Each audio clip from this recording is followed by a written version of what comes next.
1, 2, 3. Okay, welcome back. So now we make a big jump before we discuss biological membranes, and we will do more of this in the next session, but this session is now actually designated to lipid vesicles. So we want to start basically a little bit to look into artificial membranes that are forming the basis for instance, studies to understand the complexity of biological membranes on a simpler model system. And when you look, there's many different type of model membrane systems that you can consider. I just have basically listed here 3. You have these type of planar lipid membranes that you can build. You can build nanodiscs, an aspect that we will basically at the end of this course discuss. And you have basically liposomes. And today now we will shortly start to focus on these liposomes, an aspect that then you will also later in this session in the afternoon have a practical work on. And yeah, if you look basically on those systems, there's one clear difference from vesicles to all other model membrane systems. And this is they actually define a compartment. So the vesicles have an inside and an outside.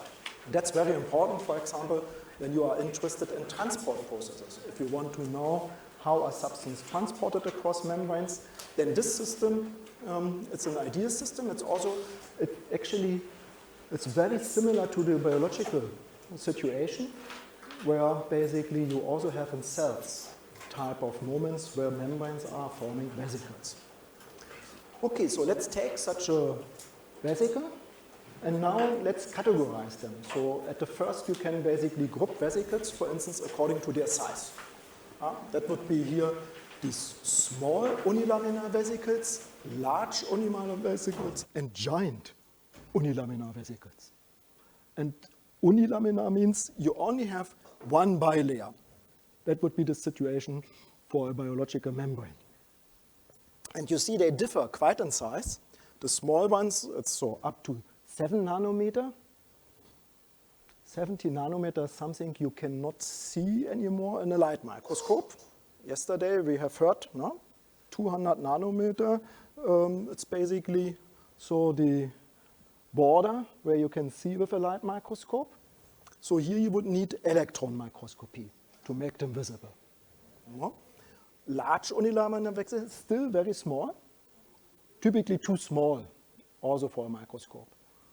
The only trick what you can do is you can add a fluorescent molecule, for instance, to this, and then you would see light, but you would not see the dimension. You would only see whether the vesicle is there or not. But then when you come to giant vesicles, then we come here to the level of a cell. 100 micrometer is basically a very large cell already. Red blood cell was 6 micrometer, typical mammalian cell 20 micrometer, 100 micrometers already very, very large. So those you can basically watch under the microscope, and you have seen yesterday some nice examples from Tripta's lab where you can basically, under the light microscopy, follow vesicles and analyze them. And some of these photos you might have seen, basically, they also contain some different type of vesicles, vesicles that contain vesicles in themselves, so-called multivesicular vesicles. Maybe you have also looked, sometimes you can recognize multilaminar vesicles. Yeah? So this would be basically a situation that you would typically not find under biological conditions. And if you look at this, is that not something wonderful? Is this not almost a model of a eukaryotic cell? Would this not be vesicles in a cell? So you can imagine, if you think about synthetic biology, that would be a type of first start to an artificial cell with a compartment. So you can use the whole space of different type of vesicles depending on the application, depending on your research interest, and to select whether you would to prefer with the small ones and or with the large ones, whether unilaminar vesicles would be the right choice, or whether multivesicular vesicles would be the right choice. Now, practically, how do you make such vesicles? Well, if you would go now in the lab, in the afternoon, you will go in the lab and you will get also some examples to how to make them.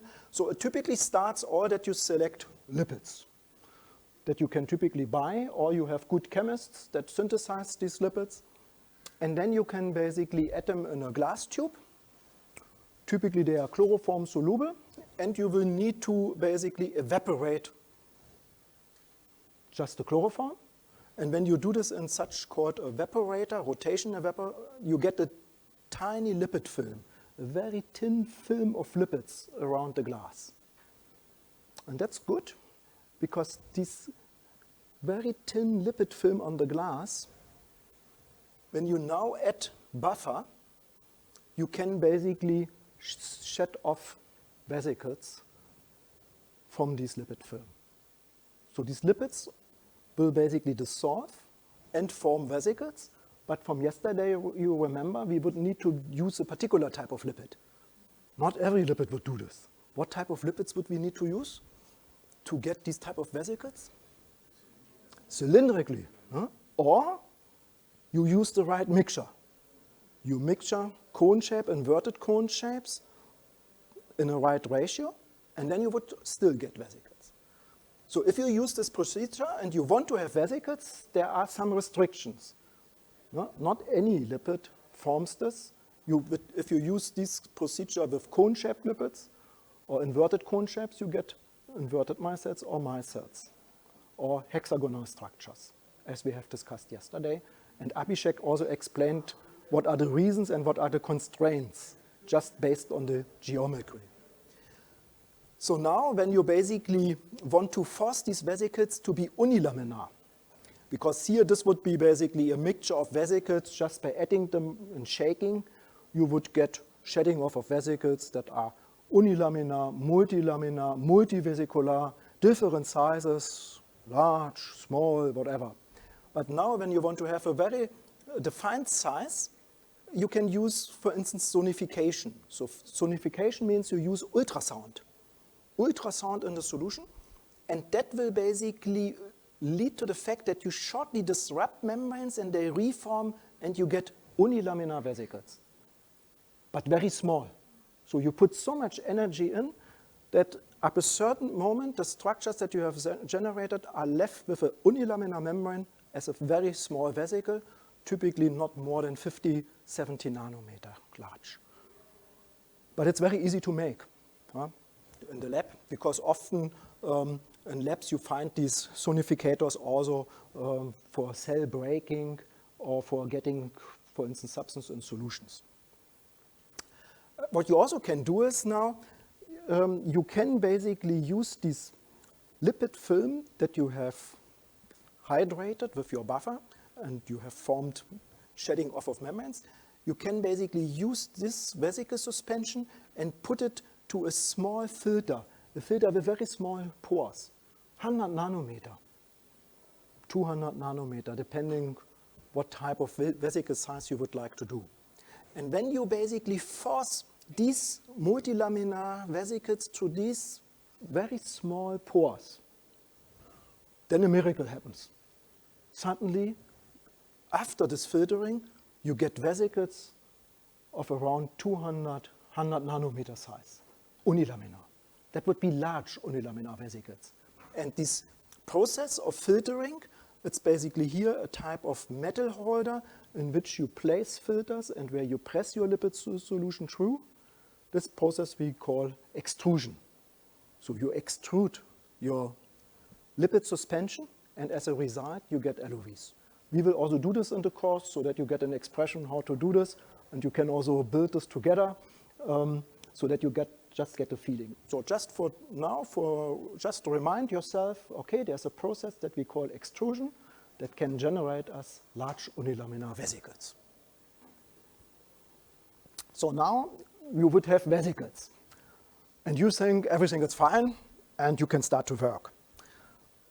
Often, actually, the problem can start, because depending of the lipid compositions of these vesicles that you have generated, they might like to stay in suspension, or they might like to start to aggregate. So what do you think if you would, for instance, make lipids also vesicles with lipids that would be charged. So let's say you take a negatively charged lipid and you generate your vesicles with this lipid. Would these lipids like to stay in the suspension? There's one person who says no, Thomas. Other ideas?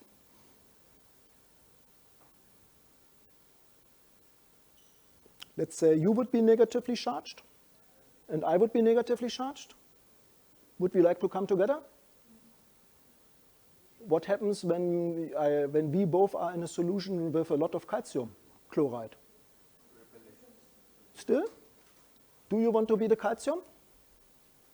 Okay. How many charges do you have as a calcium? +2. Okay. Do you want to come up?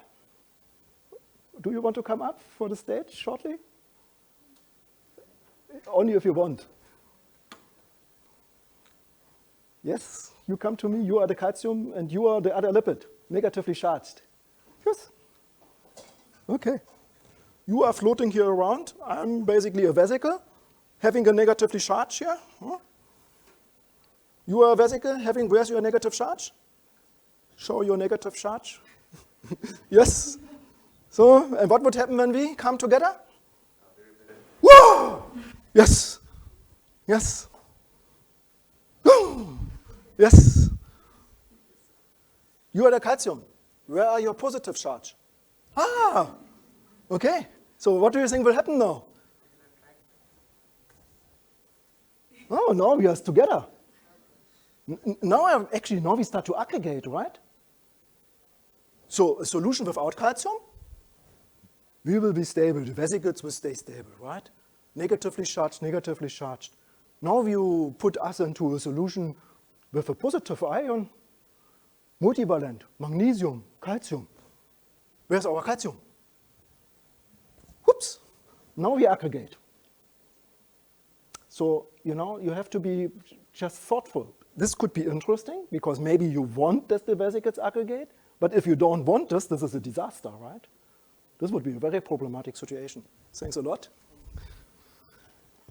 And the same happens if you, for instance, have vesicles with sterols and non-charged lipids. They can be the surface can be basically, because it's uncharged, there's the danger that these vesicles will start to adhere and stay together, to aggregate. And that sometimes even depends also from the temperature. And this is the example here, where we basically stored vesicles at 4 degrees at room temperature. No? Let's say this evening you will make vesicles. Then you are very happy, you put them in the refrigerator, you go home. And then you come back in the next morning, and then you see this. And then you run to Thomas, Thomas, look. And I say, what a disaster. All your vesicles are aggregated. What would you do? Any idea? Would you be in tears, or would you start again, or what would you do? Ah, sonicated. So you could sonicate. What would be the result when we sonicate?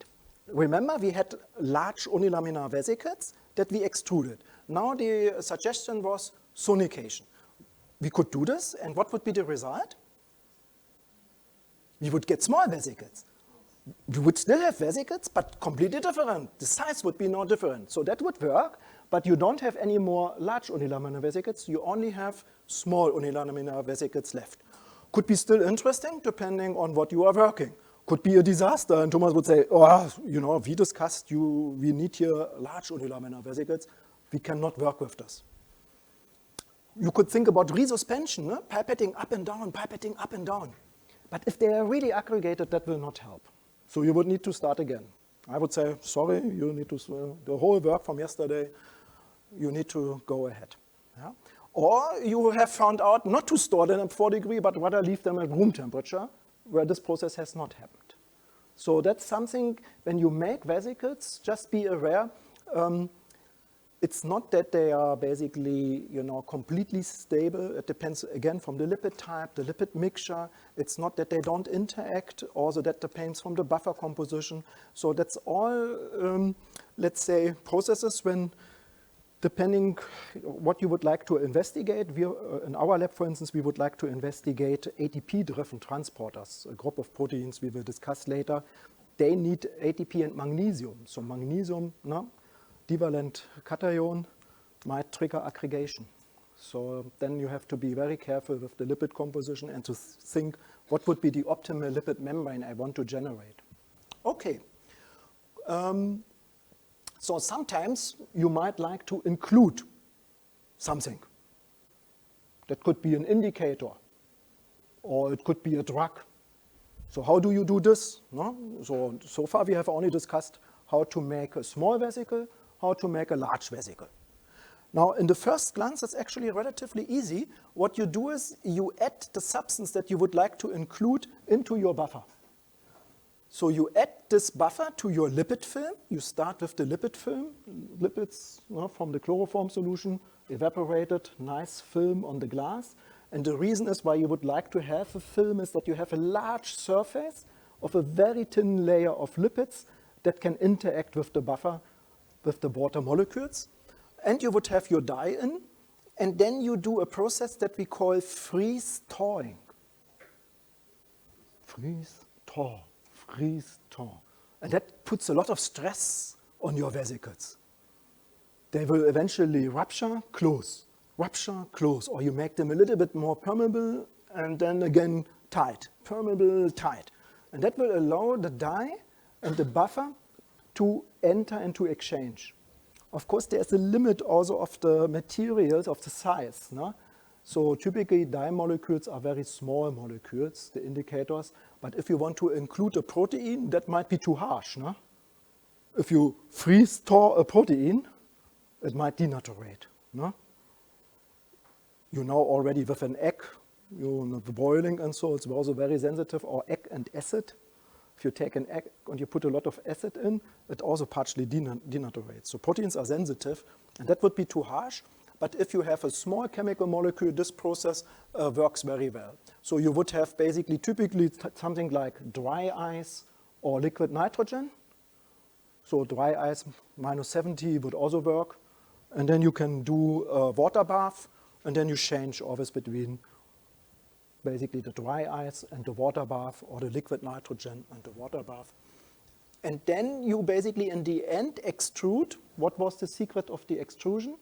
You want to make similar vesicles of similar size. So you want to remove these multivesicular vesicles, and you want to remove all basically different sizes and unify them. And now you have your dye outside and inside. That could be sometimes enough. But typically, you would like to remove now everything what is outside. And for that, you use a process that we are calling gel filtration. So it's a process where you have a little gel that is porous. And this gel has different sizes of pores. Pores that are very large, pores that are very small. And then you add now your vesicle buffer solution on top. The vesicles are very large. They will go very fast to the large pores. The dye will go to all the pores, and it will lag behind. So very fast, basically, your vesicles come out, and your dye is basically left behind. You can then rerun the vesicles to make really sure that they are free of dye from the outside. And then you have filled vesicles. Vesicles that are basically only contain your indicator. And now you can start to use these vesicles. One example is shown here, where we used a dye called calcein. So this calcein has here basically in the molecule carboxyl groups that are basically oriented in the way that they, for instance, can bind divalent cations, for instance, kappa. And that will change the fluorescent property. So this calcein is a fluorescent probe, but the fluorescence will depend whether it has bound an ion or not. Yeah? So the fluorescent will be very strong without an ion, but when you add kappa, the fluorescent properties will go down. And if you, for instance, now add kappa to the outside, you see that this kappa, it's actually slowly going in. So it's not completely impermeable, the membrane. Yeah? But if you add, for instance, a kappa ionophore, you see then you can, it's really fast permeable. because the fluorescence drops down, and when the fluorescence of this calcium drops down, it's an indication that copper has entered and has bound to this dye and changed the fluorescent property. So why could this be interesting? You know, the group that we have worked with, they were interested in these ionophores. Because you know that antibiotic resistance, it's a serious problem, and that we are actually running out more and more of antibiotics against bacteria. But bacteria are, for instance, for copper, are very sensitive. So if you have, for instance, now a particular ionophore that would allow ions to pass, then you would have another way of extra treatment.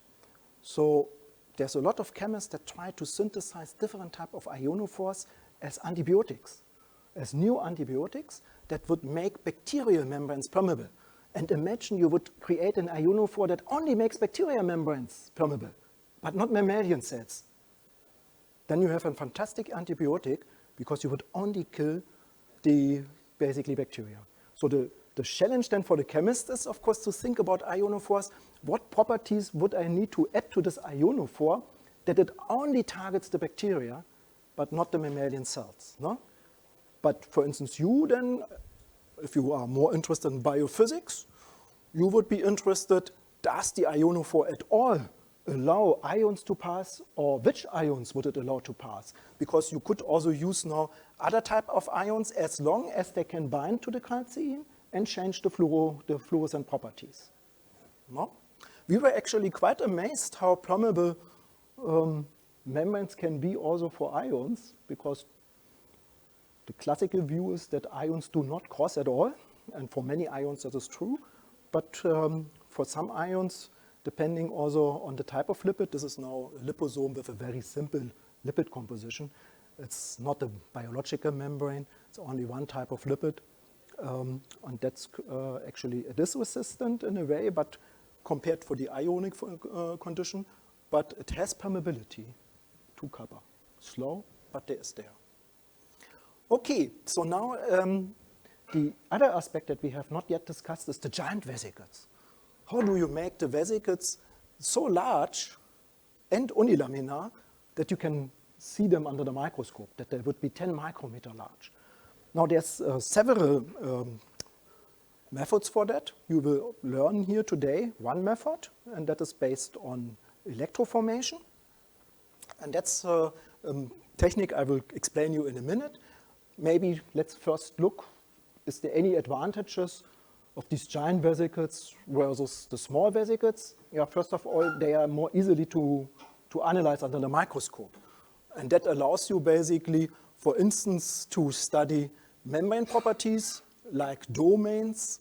So you can make these giant vesicles not only from one lipid type, but from mixtures of lipids. And we learned as soon as you start to add 3 lipids, in particular when they belong to different classes, to the sphingolipids, to the glycerolipids, and to the steroids, then there's the possibility of domain formation, depending on the ratio of mixture.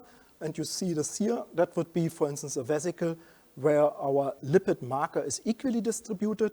That is a vesicle where the lipid marker is localized only in one part of the vesicle, indicating there was a demixing.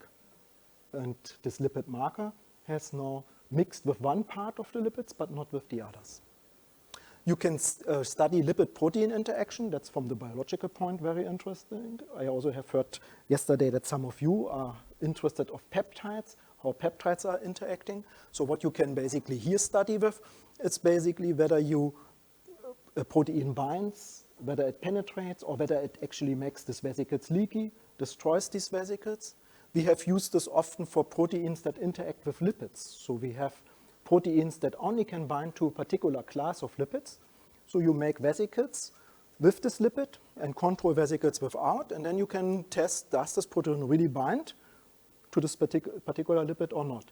And sometimes it's surprising, proteins that have been claimed to be super specific, at least in these assays, suddenly you find that they are not only recognizing one type of lipid, but often also 2 or 3 types of lipids. Then you can start in this system very nicely also these membrane deformations and budding. So some proteins interact in the way that they help to deform membranes, or that they help to actually budding off membranes. And that's something you can here study under the microscope under well-defined conditions, right? Or you can basically here also study transport mechanisms when you include membrane proteins, an aspect that we will discuss later, how to get actually membrane proteins in such vesicles. No? So all these aspects here, you can basically study just on the vesicles made of lipids. Other aspects like those, you need to make GOVs containing then these membrane proteins. Yeah. Maybe also just as a reminder, you can also use this system here for protein-lipid interactions. If you are interested, for instance, whether a protein makes leakage or whether a protein induces fusion of vesicles with each other. In this case, you would, for instance, here these calcein load in very high concentrations. And when fluorophores come together in very high concentrations, then there is a process happening that we are calling quenching. So not all the energy that you put into the system will be emitted as light. And that's in particular in these high concentrated solutions. So if this vesicle now then becomes leaky and the calcein leaks out, this quenching will stop and you get a huge increase in fluorescence. So in this case, an increase in fluorescence will be indicative for a leakage of this dye, and that you could basically, when you have peptides, you want to know whether this peptide will make this vesicles leaky, will penetrate. You could use this assay also on small vesicles and analyze this. But you can, of course, do this also on the giant vesicles. The reason why I went back to the small vesicles is, it looks like the small vesicles are very easy to make, right? You only need lipids, you add buffer, maybe you need to sonicate or you need an extruder, but in principle they are very easy. The giant vesicles, they are a little bit more difficult to make and they are also a little bit less stable because they are very large. So you have to think also about your question. Not, I don't want to say GOVs are now the solution for everything because it's quite hard to work with them. And you always need to define, is this question better to be studied on giant vesicles or maybe LOVs or SOVs are fine enough to be used. Okay, so here's one example from our lab where we make basically vesicles of different lipid composition. This is a vesicle only containing phosphatidylcholine. This is a vesicle containing phosphatidylcholine plus phosphatidylethanolamine. That's a vesicle also containing a little bit phosphatidylserine. And for those of you that are not so familiar with these chemical operations, the other two letters indicate the fatty acid composition. So this is a dioleuryl phosphatidylcholine that tells you to have basically two fatty acids based on oleic acid. Okay, so this is only for those that also when you read papers that you get a little bit familiar. It's nothing I would say you need to do for the examen, but just that you get a feeling of all these different names. Okay, so now we add basically a probe here. It's annexin. It's a protein that is normally intracellular localized, and this is basically said that should be specifically interact only with phosphatidylserine. No? And what you see is basically this protein we have fluorescently labeled. So the protein, it's in high dilution here, poly to C, but when it basically binds to the vesicles, it binds to the whole surface of the vesicle, and then it's basically, you can see it as a nice fluorescent ring. And you see that this only happens here for the vesicles with phosphatidylserine. So that would be an indication that this protein really doesn't bind to phosphatidylcholine, phosphatidylethanolamine, but only to the lipid phosphatidylserine. Yeah? So that would be a typically protein-lipid interaction assay you can do under the microscope in this case. What you also can do, it's this domain formation. No? Remember, if you take, for instance, sphingolipids, steroids, and glycerolipids, these sphingolipids and steroids, they will form an extra phase, a liquid ordered phase, while the basically phospholipids, the unsaturated glycerophospholipids, stay in a type of lipid disordered, and these are the two phases. So if you now add a fluorophore, which loves this area, it will accumulate here, and then you basically see it accumulates here in this nice staining. So that is a very stable domain formation. In the real cell, such domain formations are very, very rare in this extreme, because this is a long-living domain. You can see after days still under the microscope. In biology, I taught you these domains are not that stable. They are actually, formed small, then they disappear, come again, disappear. Only some organelles, for instance, the yeast vacuolar membrane, that is considered as a very type of raft-like membrane, where you have a very stable domain formation, but all biological membranes, all others are typically not in this extreme case. But still, this is a nice model system because you can ask questions like, does my protein bind more to this type of environment or more of this if you add, for instance, a protein that would interact with lipids, right? Okay, so how do we make them? I taught you use a technique, electroformation, and you will be introduced in Tripta's lab this afternoon, how this in reality looks like. So you can take these type of plates here, and you will get introduced into these plates. They have special properties. They can conduct basically electricity. No? And then you can add basically your lipids on it. You form a lipid film. And when you have basically made the thin lipid film and you form a chamber and you add a voltage, an oscillating electric field between the two glass plates, then a miracle will happen. You get this shedding off of vesicles, of very large vesicles that look like that. Some will be unilaminar, some will be multilaminar. It depends also the type of lipids that you are using, the type of buffer, the type of condition, whether you do it in the heat, whether you do it in the cold. So you can modulate this a little bit. Another technique is basically you take here these wires, metal wires, on which you deposit, for instance, your lipids, your lipid suspension. Then you get this thin lipid film, and you put on these wires again an electric field, so a voltage that generates an electric field, and you get this shedding off of vesicles and end up with this in the microscope. And if you do well today, you will see this. You will do this by yourself. So you will be able after that to come to my lab and do GOVs. Or you stay with Tripta and you can make a lot of GOVs in the lab. And that could be then interesting for membrane investigations, protein-lipid interactions, whatever you like. Yeah, I think with this, I would end here.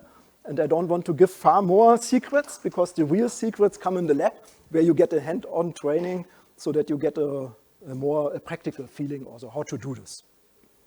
Okay, any questions? I think we still have a bit time. Not yet. Okay, do you feel like, I'm not sure whether I take too much of it. I just want to make maybe a little thinking with you. Not on model membranes, but just back. If you want, you can stop also recording. That's up to you. The help of scramblases, that would be unspecific. So now lipids are on that side, lipids are on that side, quite symmetric. And now we want to make a plasma membrane where we have basically besides of lipids only here and lipids, other type of lipids on that side. And we learned that this is basically with the help of flipases and flopases done. No? But we also learned that here is very little steroid synthesis. So the synthesis of steroids is here. Do we have another color eventually? Let me see. Yes? Is this good enough? No, better take a yellow maybe.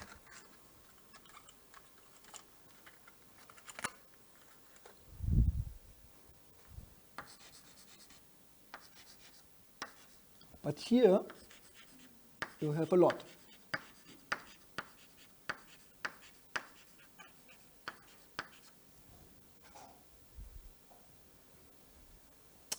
Can you are off, most of you have neighbors. Can you discuss for yourself a few minutes? How do you have ideas? How you can basically generate from a membrane that has a very low steroid content, a membrane that has a super high sterol content. Also, all the synthesis of this happens here. It's a bit contradicting, no? You make here everything, but very few of this is here. Also, this is the production place. But most of this ends up here. How can this happen? Maybe you can come up with ideas, but before, I give you a few minutes just to discuss with your neighbor, because sometimes it's helpful that maybe you have an idea, but you don't want immediately to come up with this, and you want to verify with your neighbor, could this be a cool idea? If not, you can also rearrange with the sitting. You three can also discuss a few minutes. Then we try together to come up with ideas.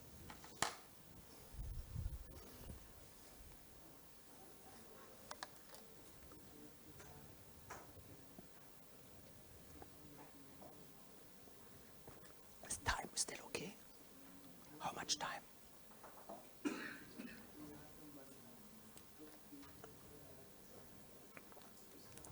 Too much time.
Okay, so I can see that some discussion goes on. That's very good.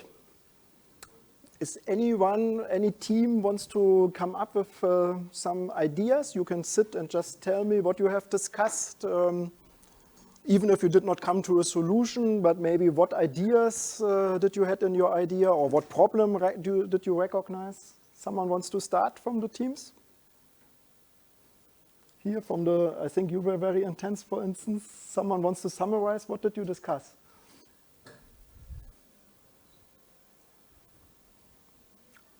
Just come up, because this is to be honest, we don't have the answer. So don't worry. Cell biologists still study this. We don't have the full answer. So if you don't have an answer, it's fully okay. But we have ideas. And then the question is, can we maybe also test this experimentally, right? To see what of these ideas is correct or not correct. And this is what basically we are scientists for. We basically see you have data sets showing this lipid composition. You have data sets having this. Now you want to understand this. How can this be in the cell? Because you know on the plasma membrane there is no lipid synthesis. There is no sterol synthesis. Sterol synthesis is here. So there's a dilemma for the cell. If this is the lipid composition of the plasma membrane, how does it get this type of lipid composition, right? Because normally, what would happen if you take here material and you would move it directly to here without anything else? You would get exactly the same lipid composition here, like here. That would be the result. Anyone wants to come up with just come up with discussion points, what you discussed? There was also I saw some people really discussing. What did you discuss?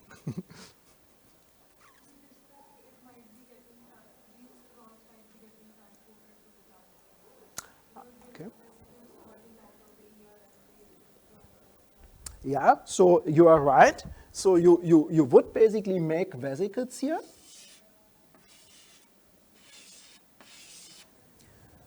But this would imply that these vesicles now have a different lipid composition than this membrane. So you would need sorting. So you could ask yourself, okay, how could this budding process lead maybe to a sorting, to a specific sorting? Can you come up with ideas?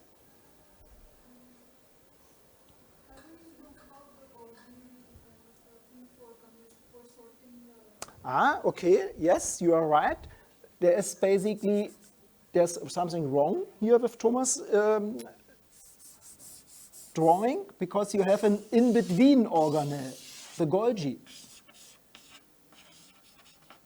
Okay, so you would bring the vesicles here, but then you would have budding here. But then at least the same problem occurs now on the level of the Golgi. So you take membrane from here, you form this membrane. It should be identical in the lipid composition. Now you make from this membrane new membrane, so new vesicles, bring it to the plasma membrane. At least here you need sorting now. Otherwise it will not work. No? That's true. But any idea how sorting could happen here by making a vesicle? Just ideas? Just come up. Whether it's, you know, there's never wrong, or because there's many possibilities, but maybe only life has realized few of them. No? Because let's even make a larger turn. Amino acids. Why only we use 20 amino acids? Chemists know hundreds of amino acids, but life is only using 20 amino acids. Why this? Why would be coincidence? Yeah? Codons, okay. Oh, okay. What about L amino acids, D amino acids? Why is life based on L amino acids? Have you thought about that? I think there's so many fascinating questions, and we don't have necessarily the answer, we only have ideas. So the split, there's a type of asymmetry also in amino acids, L and D amino acids. And physicists believe that has something to do with the different interactions of the L and D versions with light. And you know, in the cosmic, the light is very strong. So if molecules are exposed to the sunlight in the space, it's very intense. And if you interact differently, maybe some molecules are more resistant against the light compared to others, you get an asymmetry. So that's an idea that maybe D amino acids were more sensitive for light and the L not, and they survived. And that's where we are. So there's different type of ideas. And when we come back here, you know, there might be many ideas, but maybe not all of them are realized in the cell. So one way of sorting could be these proteins that would interact with membranes. So if I basically are a protein and bind, and I help budding, maybe I only interact with specific lipids. And that would basically be a type of sorting. So the vesicle that is here generated doesn't contain all the lipids, only a particular set of lipids due to this. That could be one mechanism, right? Now when we think about steroids, it's difficult because steroids, you know, they have this head group. So very small head group. The rest is the steroid is no, and this is the hydroxyl group. Very difficult to see from the outside, no? You hardly see me. Phospholipid, head group. I'm very, you know, I see these. So, but what about steroids? They like to interact with lipids, for instance, that are more unsaturated. Because the unsaturated ones, what was the secret of the unsaturated ones? Do you want to come again or you want to come to me? One of you is enough. Okay, come to me. Should we go there? I think, you know, maybe we don't need recording here, so it's more like for us here, like a tutorial. So do we want to be first saturated lipids? Yes. What would be your two tails there? Saturated fatty acids, no? Yeah, so here's saturated fatty acids. What do you know about saturated fatty acids? The carbon is bonded with 4 different atoms. And I can do this, no? I can only know, I mean, they can do both this, but I can only stand on one leg. What is with you? Yeah, you need to be very flexible, you know. It's a carbon chain, and every carbon bonding can move. I mean, here the legs.